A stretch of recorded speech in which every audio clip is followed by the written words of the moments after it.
Assalamualaikum warahmatullahi wabarakatuh. Kami dari kelompok 1 ingin memaparkan mengenai tentang kecelakaan kerja.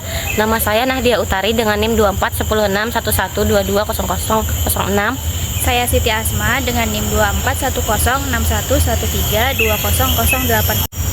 Saya Cindy Narela Zahro dengan NIM 24106112201110. Kasus yang dianalisis adalah kecelakaan kerja akibat paparan gas beracun pada tambang bawah tanah. Contoh kasus nyata ada di PT Freeport Indonesia.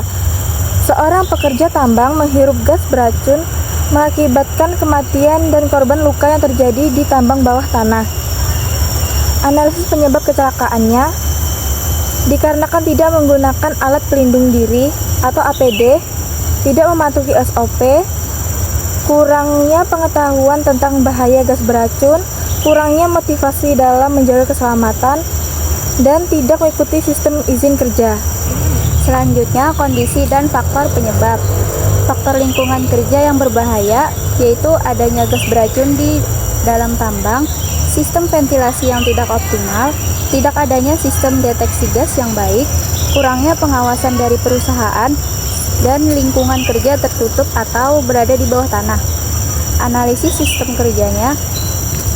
Faktor sistem kerja yang berpengaruh besar yaitu kurangnya sistem peringatan gas, ventilasi tidak maksimal, penilaian risiko atau risk assessment tidak optimal, kurangnya pelatihan K3, dan pengawasan lemah.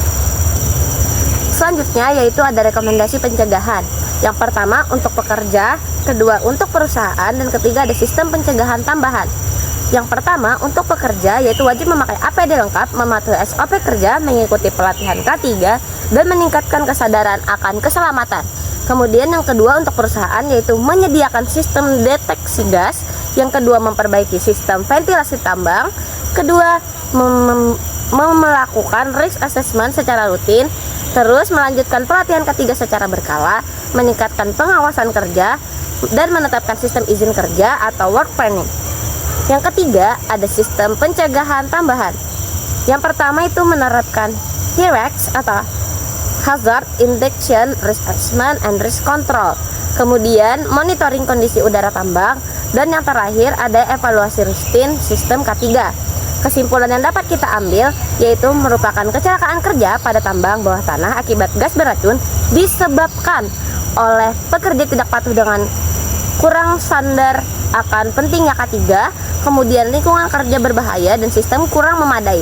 Selanjutnya pencegahan yang dapat dilakukan adalah penerapan K3 yang ketat, penilaian risiko yang baik, kemudian peran aktif perusahaan dalam keselamatan kerja. Sekian presentasi dari kami. Wassalamualaikum warahmatullahi wabarakatuh.